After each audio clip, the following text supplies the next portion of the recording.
തൊട്ടതെല്ലാം പൊന്നാക്കിയ ചലച്ചിത്ര സംവിധാനം എഴുത്തുകാരനുമായ ബ്ലസ്സിക്ക് സ്വീകരണം ഏർപ്പാടാക്കിയപ്പോൾ മോഹൻലാലും മമ്മൂട്ടിയും അടക്കമുള്ള നിരവധി പേർ വന്നു. പക്ഷേ വരുമെന്ന് പ്രതീക്ഷിച്ച രണ്ട് പ്രശസ്ത ബഹുഭാഷാ നായിക നടിമാർ മാത്രം വന്നില്ല. അതിന് കാരണമുണ്ടവർക്ക്. ആ കാരണത്തെക്കുറിച്ച് പറയുകയാണ് ഇന്നത്തെ വീഡിയോയിൽ. ഫിലിമി പ്ലസിലേക്ക് എല്ലാവർക്കും സ്വാഗതം.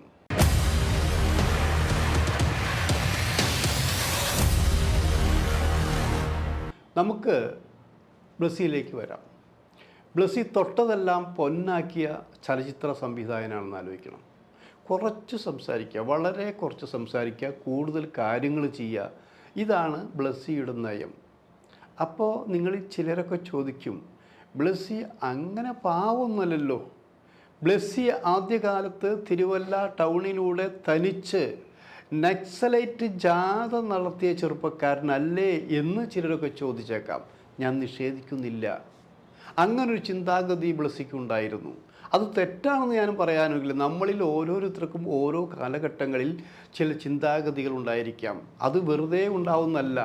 നിലവിലുള്ള സംവിധാനങ്ങൾ അമർഷമുണ്ടാകുമ്പോൾ ഇതല്ലേ ശരി, ഈ വഴിയല്ലേ ശരി എന്ന് ആരെങ്കിലും ചിന്തിച്ചാൽ അവരെ കുറ്റപ്പെടുത്താൻ പറ്റുമോ?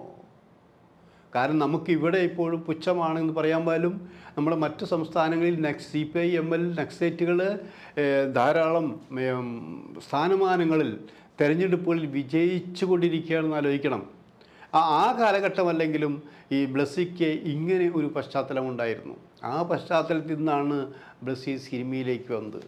ഞങ്ങൾക്കറിയാം, നമ്മളിപ്പോൾ പത്മരാജൻ്റെ ആയാലും ലോഹിദാസിൻ്റെ ആയാലും മറ്റ് പലരുടെ ആയാലും ഭരതൻ്റെ ആയാലും ഒക്കെ സിനിമയുടെ ലൊക്കേഷനുകളിൽ ഇങ്ങനൊരു പുസ്തകവും പിടിച്ച് ഒതുങ്ങി നിൽക്കുന്ന ഒരു ചെറുപ്പക്കാരൻ ഞാൻ കണ്ടിട്ടുണ്ട്. പിന്നെ ഞാൻ കണ്ടതെന്ന് വെച്ചാൽ അത് പൊട്ടിക്കറിഞ്ഞൊരു രംഗം കണ്ടിട്ടുണ്ടെന്ന് ആലോചിക്കണം. അതായത് മൂന്നാറിൽ പത്മരാജൻ്റെ നൊമ്പരത്തി പൂവ് സിനിമ ഷൂട്ടിംഗ് നടക്കുകയാണത്. അപ്പം മമ്മൂട്ടി, മാധവി, ലാലു, ലക്സ്, ബാലതാരങ്ങൾ, അങ്ങനെ കുറേ പേരുണ്ട്. അപ്പോൾ അന്നൊരു അസിസ്റ്റൻ്റാണ് ശരിക്ക് നമ്മുടെ ബ്ലസ്സി എന്ന് ആലോചിക്കണം. ഞങ്ങൾ പോയത് സിനിമ കവർ ചെയ്യാൻ മാത്രമല്ല, നൊമ്പരത്തി പോകുന്നുള്ള തിരക്കഥ ഞങ്ങൾക്ക് നാനയിൽ പ്രസിദ്ധീകരിക്കും വേണം. അക്കാര്യം സംസാരിക്കാനോ പോയി. അതെല്ലാം ശരിയായി.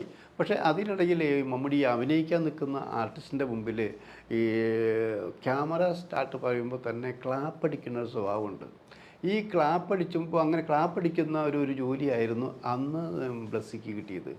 ഈ മമ്മൂട്ടിയുടെ മുഖത്ത് ഇങ്ങനെ ക്ലാപ്പടിച്ചപ്പോൾ അത് കുറേ ചോക്കുപൊടി പോലെ കുറേ മമ്മൂട്ടിയുടെ കണ്ണിൽ പോയപ്പോൾ മമ്മൂട്ടി അഭിനയിക്കാൻ പറ്റില്ല. മമ്മൂട്ടി വായിൽ വന്നത് എന്തൊക്കെയോ വിളിച്ച് പറഞ്ഞു.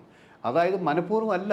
അതായത് കണ്ണിൽ പൊടി പോയി, അഭിനയിക്കാൻ പറ്റുന്നില്ല, കണ്ണിൽ നിന്ന് വെള്ളം വന്ന് ആകെ വഴക്ക് പറഞ്ഞ് പിന്നെ നോക്കുമ്പോൾ ബ്ലസ്സിയെ കാണുന്നില്ല.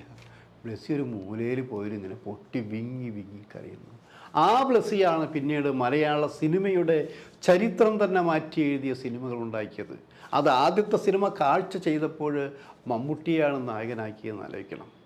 ആ കാഴ്ചയിലെ കഥാപാത്രത്തിലെ മാധവനെ അവതരിപ്പിക്കാൻ ഒരു നല്ലൊരു നടൻ മമ്മൂട്ടി മാത്രമേ ഉള്ളൂ എന്ന് മനസ്സിലായി. മമ്മൂട്ടിക്ക് സമയമില്ല എന്ന് പറഞ്ഞെങ്കിലും പകരം ഒരാളെ വിടാൻ പറ്റില്ല. മോഹൻലാലിന് ആ റോൾ അഭിനയിക്കാൻ പറ്റില്ല. അപ്പോൾ മോഹൻലാലിനെ വെച്ച് പ്ലാൻ ചെയ്തൊരു സിനിമയുണ്ട് തന്മാത്ര. അത് ആദ്യ ഷൂട്ടിംഗ് നടക്കേണ്ടി വരും. മമ്മൂട്ടിയുടെ സിനിമ മമ്മൂട്ടിക്ക് എപ്പോഴെങ്കിലും സൗകര്യം ചെയ്യാം എന്നൊരു ധാരണ എത്തി. പക്ഷേ മമ്മൂട്ടി തന്നെ ആ ഡേറ്റ് കൊടുത്ത് ആദ്യം ആ സിനിമ തന്നെ തയ്യാറാക്കി. അങ്ങനെ കാഴ്ച നിരവധി അവാർഡുകൾ നേടി, തന്മാത്ര നിരവധി അവാർഡുകൾ നേടി. ഇങ്ങനെ ഓരോ സിനിമയും ഇപ്പോൾ ചെന്നിരിക്കുന്നത് എവിടെയാണ്? ഇപ്പോൾ ഏറ്റവും ടോപ്പ് മോസ്റ്റ് ആയിട്ടുള്ള സിനിമയിൽ ചെന്ന് നിൽക്കുകയാണെന്ന് ആലോചിക്കണം. അതിനെ ചിലരൊക്കെ കാല് വാരുന്നുണ്ട്. അത് അയാൾ ചെയ്ത് ത്യാഗമല്ല, ആർക്കും ചെയ്യാവുന്നതാണത്, മനുഷ്യനെ പമ്പര വിഡ്ഢികളാക്കുന്നു ഒക്കെയാണ് പറഞ്ഞുകൊണ്ടിരിക്കുന്നത്. അങ്ങനെയുള്ള ബ്ലസ്സിക്ക് തൻ്റെ ജന്മനാടായ തിരുവല്ലയിൽ നഗരസഭ ഒരു സ്വീകരണം തീരുമാനിക്കുകയാണത്. അപ്പോൾ ആരൊക്കെ പങ്കെടുക്കും? ബ്ലസ്സി ഒരു കാര്യം ഉറപ്പ് കൊടുത്തു. ലാലേട്ടനെയും മമ്മൂക്കയെയും ജഗതിയെയും മീരാഭാസ്തിനെയും ഞാൻ പങ്കെടുപ്പിക്കാം. അത് ഉറപ്പ് എന്ന് പറഞ്ഞാൽ പലരും പറഞ്ഞു, പിന്നെ ഇത്രയും തിരക്കുള്ള നടന്മാർ ഇപ്പോൾ തിരുവല്ലയിലേക്ക് ഇപ്പോൾ ഇയാൾ സ്വീകരണത്തിന് വരില്ലേ എന്ന് പറഞ്ഞു. പിന്നെ വരാനുള്ള രണ്ട് തിരുവല്ലക്കാരികളായ പ്രശസ്ത 2 നടിമാരെന്ന് ആലോചിക്കണം. ഒന്ന് നയൻതാര, മറ്റൊന്ന് മീര. ഈ 2 പേരും കൂടി വരും.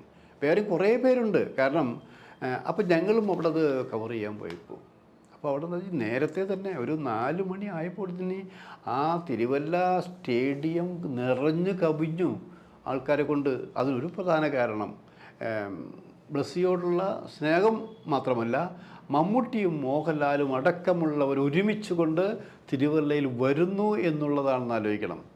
അപ്പോൾ അവിടെ ഒരു പ്രചരണം ഉണ്ടായിരുന്നു, മമ്മൂട്ടിയും മോഹൻലാലും വരില്ല. അത് അങ്ങനെ ഒരു ദുഷ്പ്രചരണം നടന്നുകൊണ്ടിരിക്കുകയാണത്. ആ ദുഷ്പ്രചരണം നടന്നുകൊണ്ടിരിക്കുന്നതിനിടയിലാണ് ഞങ്ങൾ ചെല്ലുന്നത്. അപ്പോൾ നമുക്ക് അത് നടത്തിപ്പുകാരായിട്ടുള്ള പല പരിചയമുണ്ട്. അപ്പോൾ ഞാൻ പറഞ്ഞു, ഞങ്ങളിപ്പോൾ അന്ന് മമ്മൂട്ടി വിളിച്ചു, മമ്മൂട്ടി വരും തന്നെയാണ് പറഞ്ഞിരിക്കുന്നത്. മോഹൻലാലിനെ കുറിച്ച് അന്വേഷിച്ച് മോഹൻലാൽ വരുമെന്നാണ്. പിന്നെ ഈ അവസാന നിമിഷം ഈ 2 പേരും എങ്ങനെ കാലുവാരോ? ബ്ലസ്സിയോട് അവരങ്ങനെ പെരുമാറില്ല. കാരണം അവർക്ക് നല്ല സിനിമ കൊടുത്ത, നല്ല കഥാപാത്രം കൊടുത്തതാണ് ബ്ലസ്സി. ബ്ലസ്സിക്ക് അവരിലൂടെയും നല്ല സിനിമകൾ ഉണ്ടാക്കാനും കൊടുത്തിട്ടുണ്ടെന്ന് ആലോചിക്കണം. അപ്പോൾ അങ്ങനെയുള്ള ബ്ലസ്സിയെ 2 പേരും കൈവിടില്ല എന്ന് ഞങ്ങൾക്ക് ഉറപ്പുണ്ടായിരുന്നു. പിന്നെ സാഹചര്യമാണ്, എന്താണ് സംഭവിച്ചത് നമുക്കറിയില്ല. അവസാന ഘട്ടം 2 പേരും വരാതിരിക്കുമെങ്കിൽ അതിന് പ്രത്യേകിച്ച് കാരണങ്ങളുണ്ടാവാൻ സാധ്യതയുണ്ട്. അപ്പോൾ ആദ്യം അവിടെ വന്നത് മീര വാസുദേവാണ്. കാരണം ഈ തന്മാത്രയിലൂടെ ബ്ലസ്സി കൊണ്ടുവന്ന നായികയാണ് മീര വാസുദേവനാണ് ആദ്യം വന്നത്. അന്ന് മീര ഹരമാണ് ശരിക്കും ഞാൻ ആലോചിക്കണം. ഈ തന്മാത്രയൊക്കെ ആൾക്കാർ കണ്ട് അതിൻ്റെ ചില മോഹൻലാലും ഒരു നമ്മളുടെ നോടി രംഗങ്ങളെല്ലാം കണ്ട് അഭിനയം കൊണ്ട് വളരെ ചെറുപ്പം സ്ത്രീ, അവർ പ്രായമായ 2 മക്കളുടെ അമ്മയായിട്ടാണ് അന്ന് അഭിനയിച്ചിരുന്നതായിരിക്കണം. അങ്ങനെ മീര വാസുദേവ് വന്നു. അതിൻ്റെ പുറകെ ഓരോ ആർട്ടിസ്റ്റുകൾ വന്നു. പിന്നെ മോഹൻലാലും മമ്മൂട്ടിയും വന്നിട്ടില്ല, നയൻതാര വന്നിട്ടില്ല, മീര വന്നിട്ടില്ല. ആകെ ഒരു പ്രശ്നമായി. ഇവരാരും വരില്ല എന്നുള്ള പ്രചരണം ഈ വന്ന ആൾക്കാരിലേക്കും അതെല്ലാം ഇഞ്ചക്റ്റ് ചെയ്യാൻ ചിലരൊക്കെ ശ്രമിച്ചുകൊണ്ടിരിക്കുന്നു. അതായത് ആ സ്വീകരണ പരിപാടി ഒന്ന് മോശമാക്കണം എന്ന് ചിലരൊക്കെ ധരിച്ചു പോയി. അപ്പോൾ ഞങ്ങൾക്ക് ആങ്സൈറ്റി ആയി, ഇങ്ങനെ സംഭവിക്കുമെന്നുള്ളത്. അപ്പോൾ എന്നോട് പറഞ്ഞു, ആര് വന്നില്ലെങ്കിലും, ബ്ലസ്സി തന്നെയാണ്, ആര് വന്നില്ലെങ്കിലും ലാലേട്ടനും മമ്മൂക്കയും വന്നിരിക്കും, ഉറപ്പ് എന്ന് പറഞ്ഞു. അവർ വരുന്നു, ഉറപ്പായി. പക്ഷേ അപ്പോഴും ഈ നയൻതാരയുടെയോ മേരയുടെയോ കാര്യം പറയാൻ പറ്റുന്നില്ല.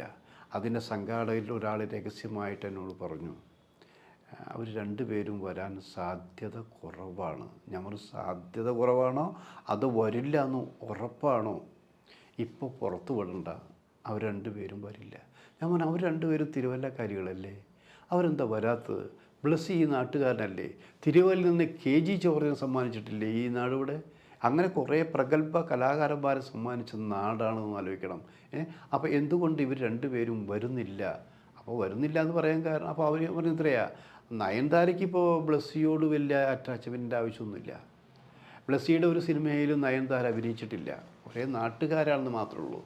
അപ്പോൾ പിന്നെ മാത്രമല്ല, വരണമെന്ന് വിചാരിച്ചപ്പോൾ നയൻതാര അങ്ങനെ ഒരു പ്രതികാരം ചെയ്യുന്ന കൂട്ടത്തിലുള്ള ഒരു നടിയൊന്നുമല്ല. അവർക്ക് വേറെ ബഹുഭാഷയാണ്, തിരക്കുണ്ടായിരിക്കാം, പക്ഷെ അതുകൊണ്ടായിരിക്കാം വരുന്നത്. അപ്പോൾ അത് മാത്രമാവണമെന്നില്ലല്ലോ. അപ്പോൾ അയാൾ ചിരിച്ചിട്ട് പറഞ്ഞത്, അപ്പോൾ ഞാൻ ചിരിച്ചു. അതല്ല, വേറൊരു കാര്യമുണ്ട്. നിങ്ങൾ ഈ മണത്തറിഞ്ഞ് നിങ്ങൾ ഇപ്പോൾ പറഞ്ഞ കാര്യങ്ങൾ പോലും ഒരു വലുതാക്കി ഫോക്കസ് ചെയ്യുന്ന ആൾക്കാരാണത്. അപ്പോൾ അതിൽ എഴുതാതിരിക്കാൻ വേണ്ടി പറയുന്നത്. ഇതൊന്നും എങ്ങനെ എഴുതേണ്ട ആവശ്യമൊന്നുമില്ല. നയൻതാര വിളിച്ചപ്പോൾ നയൻതാര ചോദിച്ച ചോദ്യം എന്ന് വെച്ചാൽ, ഞാൻ അവിടെ വന്നാൽ എനിക്ക് ഷൈൻ ചെയ്യാൻ പറ്റില്ല, അതും എൻ്റെ നാടാണ്. അവിടെ ഷൈൻ ചെയ്ത് മമ്മൂട്ടിയും മോഹൻലാലും ഉള്ളപ്പോൾ വേറെ ഞങ്ങൾ വന്നിട്ട് ഒരു കാര്യമില്ല. വേറെ വല്ല സ്ഥലത്താണെങ്കിൽ പിന്നെയും വില കയറ്റും. സ്വന്തം നാട്ടിൽ വന്ന വെച്ചോ വിലയില്ലാണ്ട് എന്തിനാണ് വില കുറയ്ക്കുന്നത്? അതുകൊണ്ട് എന്നെ ദയവായി ഒഴിവാക്കുക. ഞാൻ മസ്റ്റല്ല, ഞാൻ വരേണ്ട ഒരു രംഗമാണെങ്കിൽ ഞാൻ തീർച്ചയായിട്ടും വന്നിരിക്കും. ഇപ്പം ഇവിടെ അനേകം കറികൾ വിളമ്പുന്ന കൂട്ടത്തിൽ ഒരു കറി മാത്രമാണ് ഞാൻ എന്നാണ് നയൻതാര. ശരി, അപ്പം മീര എന്താ വരാത്തത് എന്നുള്ള പ്രശ്നമുണ്ട്. മീര വരുന്നില്ല എന്ന് വളരെ വ്യക്തമായി പറഞ്ഞു. കാരണം മീര നന്ദികേട് കാണിക്കരുത്. മീരയെ സിനിമാ രംഗത്ത് കൊണ്ടുവന്നത് സൂത്രധാരനിലൂടെ ലോഹിതാസ് സിനിമയിൽ നായികയാക്കി വലിയ നടിയാക്കി മാറ്റിയത് ഈ ബ്ലസ്സി തന്നെയാണെന്ന് ആലോചിക്കണം. അപ്പോൾ അയാൾ തപ്പി പറഞ്ഞു, മീര ജാസ്മിൻ വരാതിരിക്കാനുള്ള കാരണം അതൊരു ഈഗോ പ്രശ്നം തന്നെയാണത്. കാരണം ബ്ലസ്സിക്ക് ഇപ്പോഴാണ് സ്വീകരണം കൊടുക്കുന്നത്. അതിന് മുൻപ് ഇന്ത്യയിലെ ഏറ്റവും നല്ല നടിക്കുള്ള അവാർഡ് നേടിയത് മീര ജാസ്മിനാണ്. ആ അവാർഡ് കിട്ടിയിട്ട് പോലും ഒന്ന് അഭിനന്ദിക്കാനോ ഒരു സ്വീകരണം കൊടുക്കാനോ തിരുവല്ലക്കാർ തയ്യാറായിരുന്നില്ല. അതിൻ്റെ ചൊരുക്കും അമർഷവും ഒക്കെ മീരയ്ക്കുണ്ട്. അത് മാത്രമല്ല, മീര ഇവിടെ വന്നാലും നേരത്തെ നയൻതാര പറഞ്ഞ പോലെ എവിടെയെങ്കിലും മൂലയിലിരിക്കുക, ഒരു ഷൈൻ ചെയ്യാനും പറ്റില്ല, അവർക്ക് വിലയുണ്ടാവില്ല. അതൊക്കെ കൂടി കൊണ്ടാണ് വീരജാസ്യം വരാതിരുന്നത് എന്ന് പറഞ്ഞു. പക്ഷേ വരാമെന്ന് ഏറ്റിരുന്ന ഈ രണ്ടുപേരും ഒഴികെ ബാക്കി എല്ലാവരും വന്നു എന്നാലോചിക്കണം.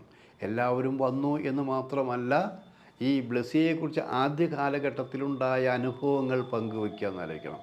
ആ അനുഭവം ചില്ലറ കാര്യമൊന്നുമല്ല.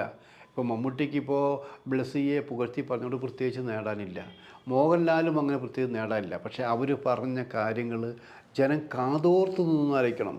ഞങ്ങൾ അസിസ്റ്റൻറ്റ് ഡയറക്ടറുടെ കീഴിൽ വർക്ക് ചെയ്യുമ്പോഴും ഈ ചെറുപ്പക്കാരനിൽ ഒരു പ്രതിഭയുടെ അംശം തീർച്ചയായും ഉണ്ടായിരുന്നു എന്നാണെന്ന് അവർ പറഞ്ഞത്.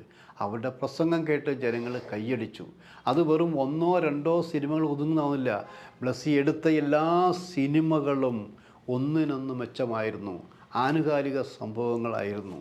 നിങ്ങൾ ഏതെല്ലാം സിനിമ മറന്നാലും കാഴ്ചയും തന്മാത്രയും നിങ്ങൾക്ക് മറക്കാൻ പറ്റില്ല എന്നാലോചിക്കണം. അത്രമാത്രം നല്ല സിനിമകൾ മാത്രമല്ല, ആർക്കും അഭിനയിച്ച് വിജയിപ്പിക്കാവുന്ന കഥാപാത്രങ്ങളാണ് മോഹൻലാലിൻ്റെയും മമ്മൂട്ടിയുടെയും എന്ന് വിചാരിച്ചവർക്ക് തെറ്റുപറ്റുന്ന രീതിയിൽ, കണക്കുകൂട്ടുകൾ തെറ്റിക്കുന്ന രീതിയിലുള്ള അഭിനയ ശൈലിയാണ് രണ്ടുപേരും കൊടുത്തതെന്ന് ആലോചിക്കണം. അപ്പോൾ അങ്ങനെ അതുണ്ടാക്കിയത് ആരാണ്? അത് ബ്ലെസ്സിയാണ്. ബ്ലെസ്സിയുടെ അനുഭവങ്ങളാണ്.